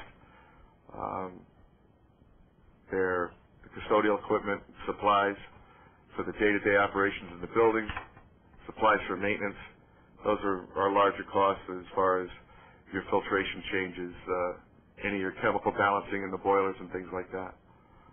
But they're all pretty straightforward and level all the way across. I think we had a deduction here you can see in travel maintenance throughout the district. I think the key here is that we now have 2 or 3 good years of data, and so both Jay and Ron's staff with the business office staff and really took a look at the expenses and to really engage. And so you see level funding predominantly in this area. Do you have any questions on? Just a comment. I didn't realize that you were responsible for a lot of these buildings. Yeah. Yeah. Thank you. It was a very good report, like everybody else. I learned a lot. Okay. Yeah, I just wanted to congratulate you and your team on how well you're doing. I was recently over at the Clark Lane School, and I was slammed how nice it was. It's really safe. People don't always think how important it is to have a proper environment to get done what you're trying to do. Right. I mean, when you think about the number of people that are in and out of these buildings all day. Yeah, oh yeah. Now you win the lollipop. Thank you. John? I guess I'm missing something. Well, are we being reimbursed by? We get a journal entry. Our time is a journal entry in the budget. And Ron could probably explain that more to you. It's like a balance of the budget. There's no money that changes hands. It's actually a deduction off of the gross. So historically, maintenance is the first enterprise or area of shared collaboration in town services. And when we think of our licensed maintainers, that service is not only the board but the town, and really overseen by Jay. And because of that historic success, we've added enterprises like our technology, where we actually entered into an agreement with the town, and we have defined which positions get paid by the town and which positions get sort of co-funded and which positions we pick up in the board. And that success has continued to the human resource department, where we also have shared services. Because maintenance was at the forefront, we didn't have a written agreement. Our community service, our community use funds support 2 custodians, but when you talk about the maintenance department of 8 people, 9 people, that really is something that we bear the cost and share the service. And again, we're one town, and so we're proud to do that. We also get a lot of equipment use from the town. If we need the bucket truck, tree trimming, a lot of the debris removal after the hurricane, chippers and things like that, works with Public Works and Park and Rec, and we're all part of that team. Do you have a question about the Friendship School? Now, does Learn reimburse you for what you do there? Learn reimburses us for the materials. Okay. Like we've done a lot of the, if there's a major component in the HVAC system, they have maintenance contracts with companies that come in and do, like I say, the standard monthly or quarterly maintenance. But if there is a piece of equipment that fails, we go in and we take care of that at cost of the material. What about the Dual Language Academy? Are we responsible for that school too? They have somebody else? Again, we have whatever is in the rental agreement or the lease agreement. They take care of the building envelope and things like that, and if there's any major component failures, but most of their maintenance department takes care of that. Is that still considered a town building though? Yes. The town building that's under contract and being rented out, and the Friendship School is technically a town building that the program, the Friendship School, is run through Learn, but the building is really the town's. When we built the community center, Friendship School, that was a town building, and that's why there's sort of a shared service. Thank you. Jay, this is just set up for media, but over the past few years, people always say and ask the same question over and over again. And can we tell a little bit about whether we're saving with the geothermal pumps compared to whether we were still using? I know, and it's still early because, as we talked about, that's kind of, you have to wait for the, what was it, 7 years? Well, as far as the return on your investment for the additional cost of it, yes, it's 5 to 6 years. If you take out, it's difficult to determine, yes, we are saving money with the system itself, but you're also air conditioning all the buildings that never were air conditioned. So you've gone from your average of 40,000 square foot building, 40, 45 of the old schools, to 70,000 square feet of the new schools. So you've eliminated fuel oil, yet you've increased your energy load by air conditioning, but you've also got dehumidification, the humidity control of the buildings. So your indoor air quality is much improved. But I would say that in order to comply with the state and federal guidelines on air quality and for schools, that if you don't go for the most efficient systems, they're inherently inefficient because of the amount of outside air that you're bringing in for the students to keep the air quality higher, that if you don't go with these high efficiency systems, your costs are going to be exponential. And think the other thing that helped us was the competitive bid with electricity. So you Yeah. see a reduction in this budget. It's not as volatile as oil. I mean, if we still had, I mean, those schools had 10,000 gallon tanks, Yeah. you know. I'd also like to echo what Jody said. It's another reason why this has been so beneficial to all of us on the board to hear some of these details, because I didn't know you did a lot of those other areas as well. So congratulations for hearing very positive comments in all directions. Thank you. I thought, and I apologize, did I miss someone? I thought there for a moment I saw a hand up. No? Okay. Great. Thank you, Jay.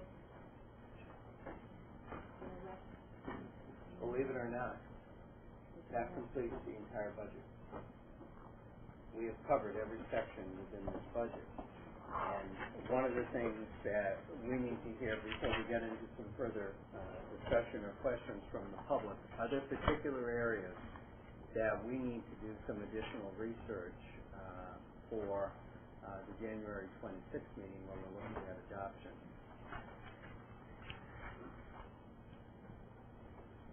Excuse me, I had a question about the, I forget which table it was, the secretaries. There was secretaries that are obviously part-time, different departments. So, page 31, is the support service. Yeah, support services. I guess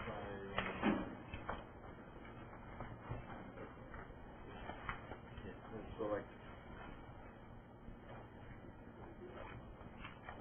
I guess it was really just one, athletic department, IT department. That's two different people.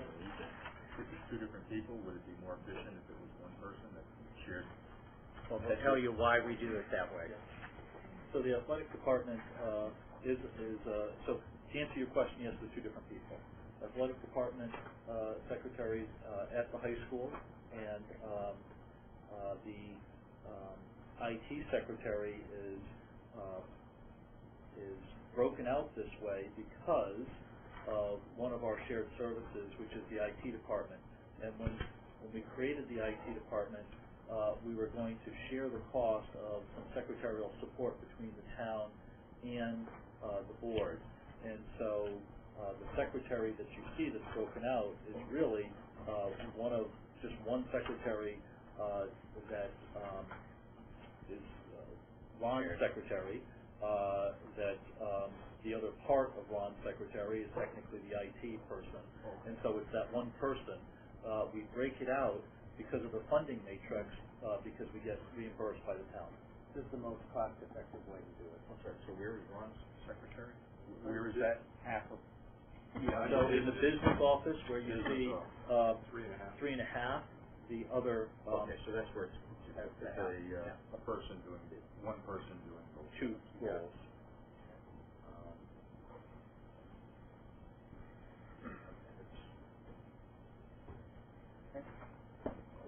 Since we're on that page just a minute, could you just explain again the occupational therapist?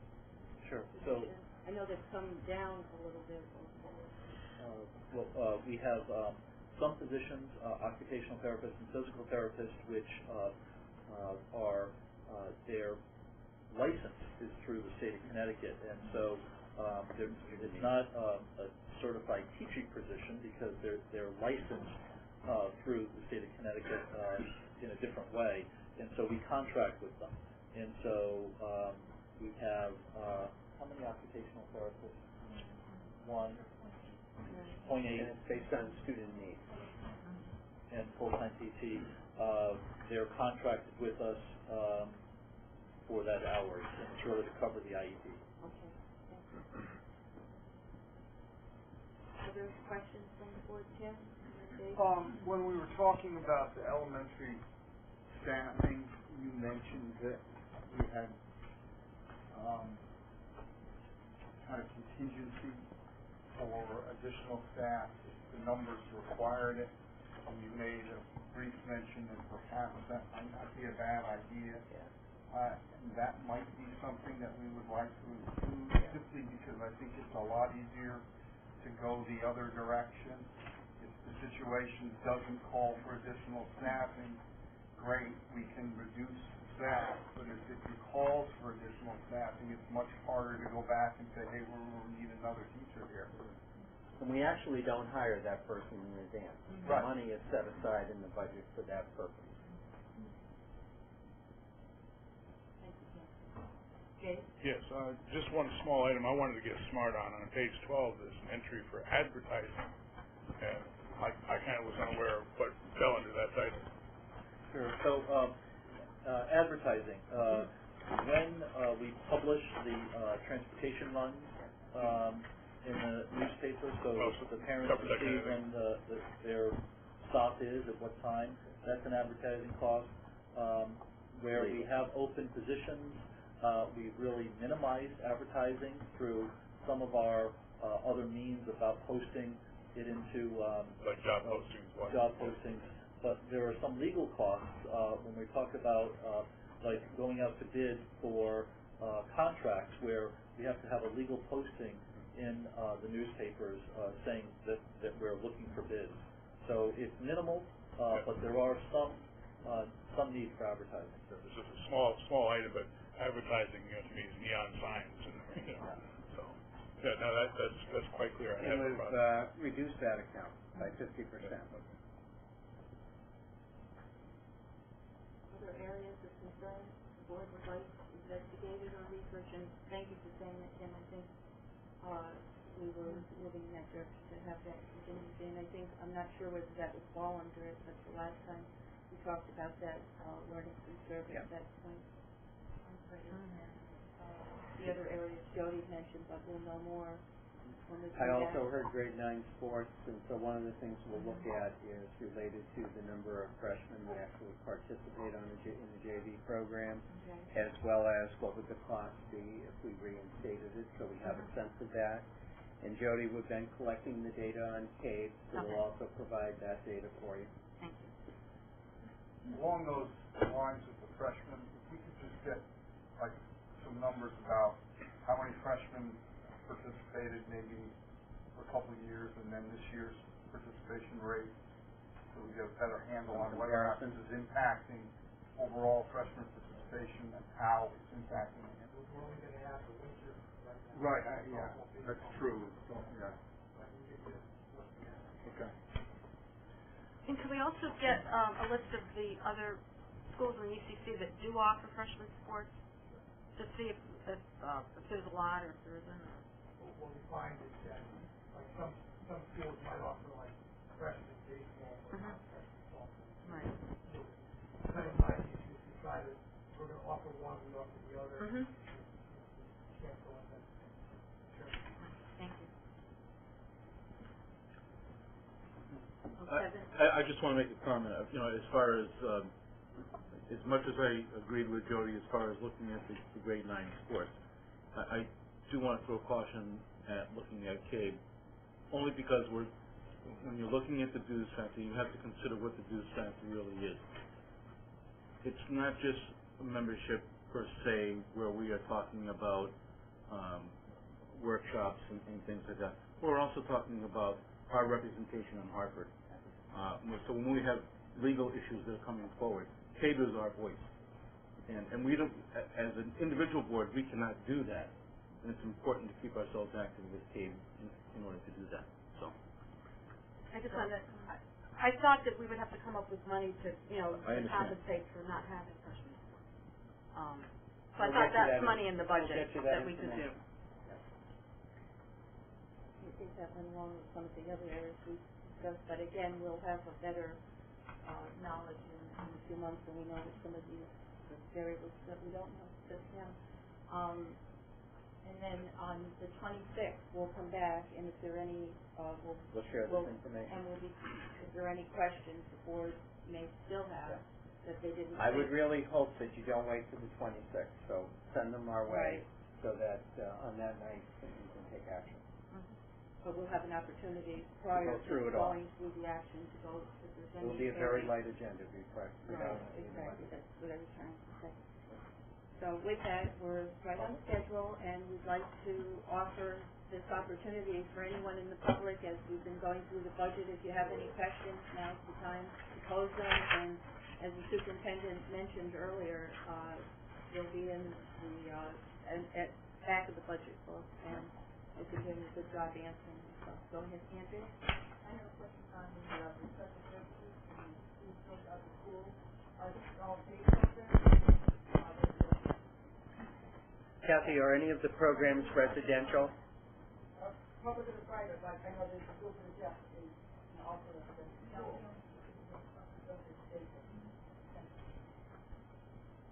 Any other questions? Paul? Yes, hi, my name is Paul Wilson, I'm at 34 Fifth Avenue. I'm here to offer some suggestions. You have a touch job in front of you. I would like to see how some sports being created. Someone who doesn't have a lot of biases for this, about a 2-year-old. Right now, I'm in the sports program, and then the first of all, the coach and not the father. So the only thing I would suggest to you is, when I was on the RTN, is I think it's really out there as an excellent thing that should be looked into. I also think that it's very frustrating that you have unfunded mandates that you can't do much about, but you have to take care of nonetheless. So that means you have to look at your own personal thing, the humanistic side. What things can you all give back? You know, when Rudy, the Board of Finance, and I think Ron was here, and some of the Board of Finance, take roughly $65,000 to move the mill rate down. You're talking about $1.88 per taxpayer. There's a significant question. I'm not asking you to increase anybody's taxes any more than they have to, but I firmly believe the money is in this budget to be paid freshman report. Somebody mentioned how many schools don't have freshman reports, or only 2, other than what? What I believe is more stronger than they're looking at closing the high school. The second one is killing us. They don't spend anywhere near $50.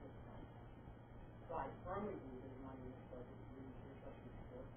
I hope that each one of you look at what you can get back when you pay freshman support. Because the money's there. I don't believe you need to do pay to participate. I think it's a better option.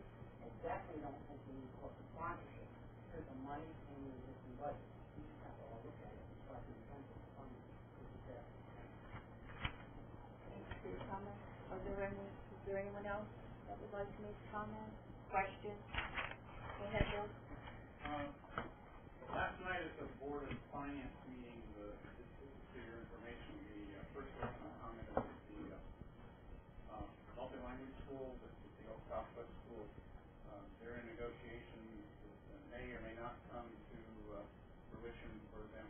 They're trying to decide whether Lauren's trying to decide whether they want to actually either do an extended lease and actually relocate there and build a new school on the Southwest property, tearing down the old school, or just remodel the old school and lease or whatever. But there's a series of negotiations going on the town side of building lots of time. So I know that. The other, and I have a comment on the budget, and I know you guys don't have an answer during our long session together. You didn't know that. Was that called mediation? Yeah. The Southeastern Connecticut Enterprise Inspector of the Regional Economic Development Agency has recently gotten their NEPA, what's called a Comprehensive Economic Development Strategy. One of the areas in there is a report from the community colleges that says 80% of the high school graduates that come to their community college have to take remedial math or remedial English. 80%. My question is, are we getting any feedback to find out what the whole is? And the real question is, are any Waterford students part of that 80%? And so why? What are we missing? And that is a significant number that these kids that have a high school diploma are not ready for a community college, much less UConn or any of the other universities or four-year colleges. So I really think that's something we need to look into. So, Bill, since that wonderful evening, yeah. we've received back some data, and we actually shared it with the board, with our college acceptance report 2 months ago, was it? 2 months ago. And so that was very, very helpful to us.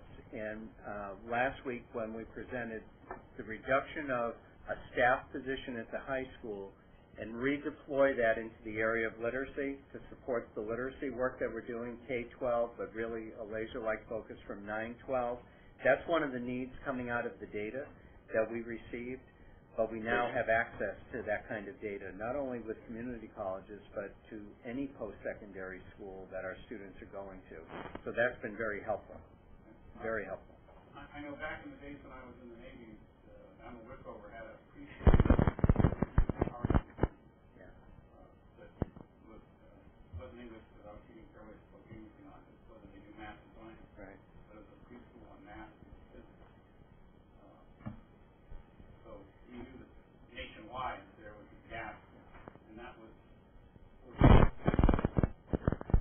If I may, and if the superintendent, someone could clarify this, and it goes along with what you were saying, Bill, but I would just like to write in the record that I believe our graduation rate at a college is higher than what was presented, and I just want to clarify that it was because that report that we received was, I think, basically with our state schools, and it didn't take into account some of the other universities and colleges. So I just want to point that out, that we have a little feedback that what happened with the students graduating from college was much higher than what it appears. Yeah. But we have feedback on our graduates from 2004, Bill, that gives us some indication around some areas that will help us with our college and career readiness approach. Thank you, Jeff. Yeah. Do you have some sort of presentation or data on that that you could provide us with when we see your budget at the Board of Finance? Sure. Mark? Oh, excuse me, that's Mark. I'm going to kick the proverbial dead horse. Had 3 kids go through the school system. My youngest is a senior. All 3 of them played sports. Extremely disappointed that I didn't see freshman sports reinstated. We have new board members. We have a fairly new superintendent. I think, myself included, the residents of Waterford are tired of being told what we can't do. We're not East Line. I don't care what those other towns do. We're Waterford. We should be different, and we should be the standard. And I'm tired. I really think the residents are tired of reading in the paper all the things that Waterford can't do. We had an election, small changeover. I think the residents are already told what can be done. And I agree with. I'm sorry. What's your first name? It's there. So I would strongly encourage you to find money for freshman sports and whatever else was cut back the last year or two. In the words of Larry Cable Guy, just get her done. Thank you, Mark. I think what we did, we can't promise anything, but I think we try and make clear tonight that this is a fluid document, that there are still some narratives that we don't know about, and we will be having more discussion in the future. Anyone else?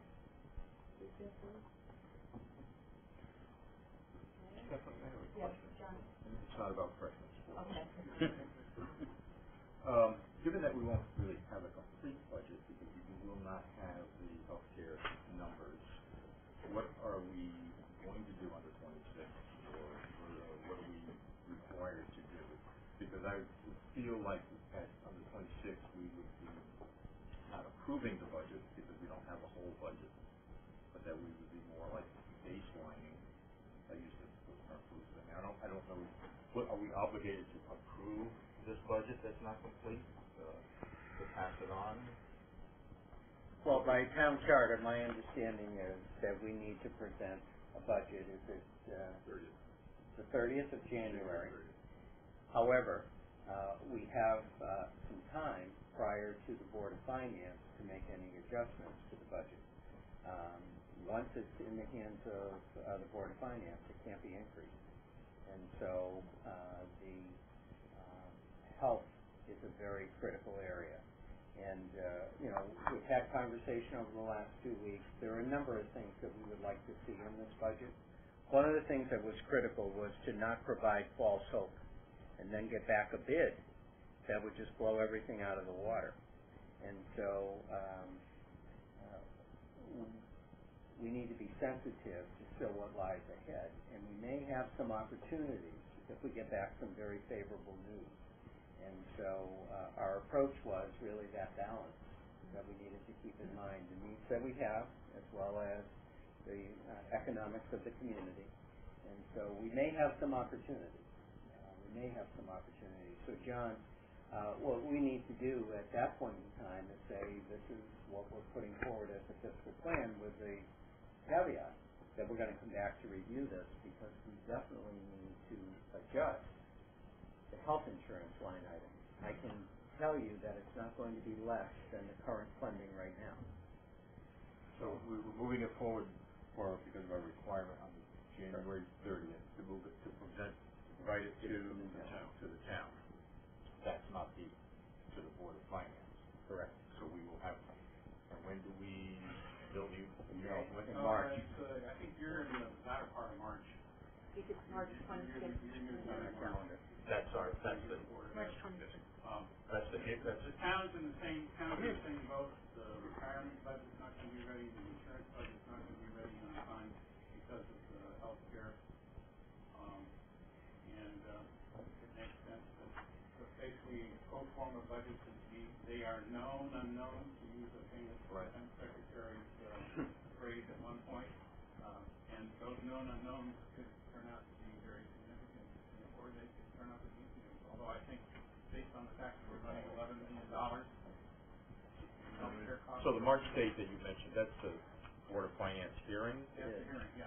So how soon, how much before that do we have to? Basically, you'll have until the day of the hearing. Okay, so we don't have to provide it to you? We understand that the basic document's got to be in, but obviously the bottom line figure is flexible until you're actually So we present our budget. Okay. So why can't we change the dates then? Well, because of the timeline of, the timeline's in the ordinance. Oh, all right. So we have to follow the ordinances, but we're going to be wiggable and flexible because obviously it makes no sense to present data that's not right. Correct. Right, that's why it doesn't make sense to me to have to do So we have to fulfill the requirement of the ordinances, but everybody recognizes that there's going to be some holes that are going to get filled in later. That may mean that we may have to make some adjustments to the budget.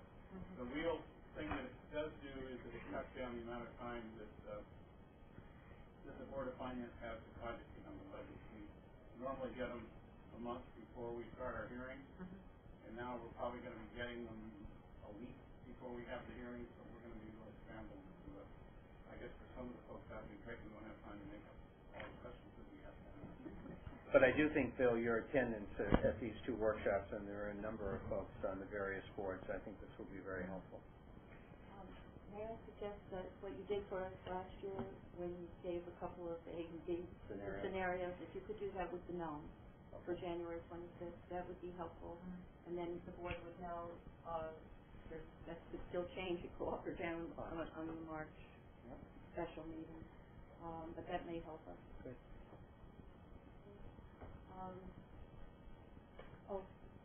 Rich.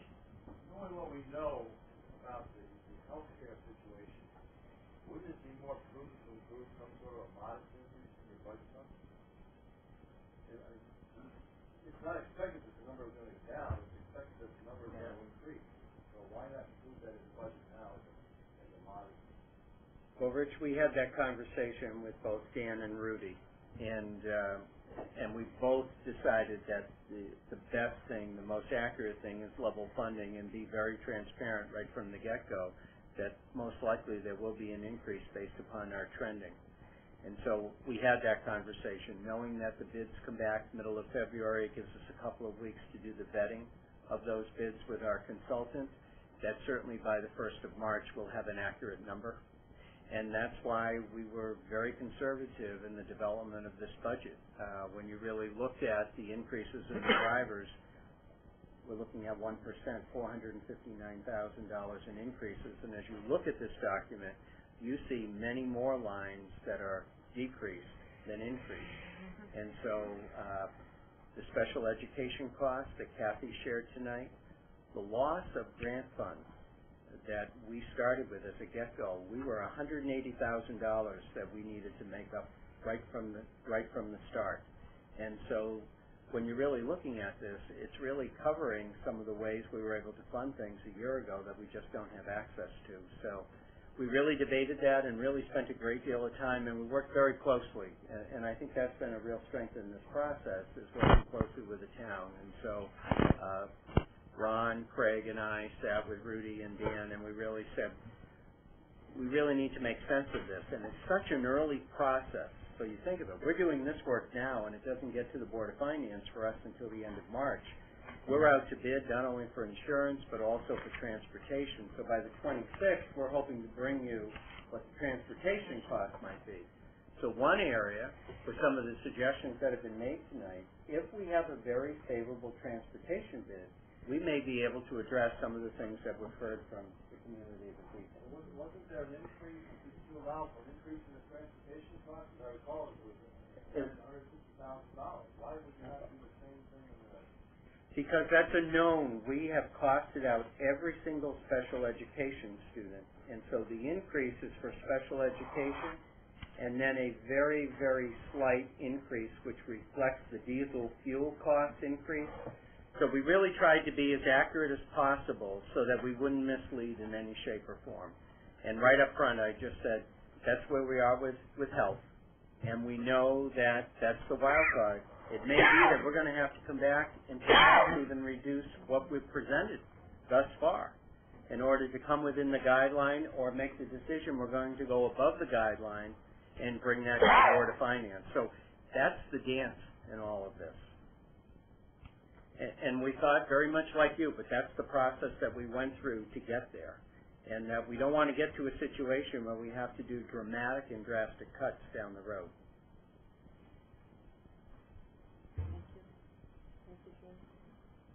Any other questions? Okay, we'll take everything into consideration. And is there any other comments from the board? Jody? I just wanted to let Jerry know I really enjoyed this process this year, and I learned a lot. I think we all did.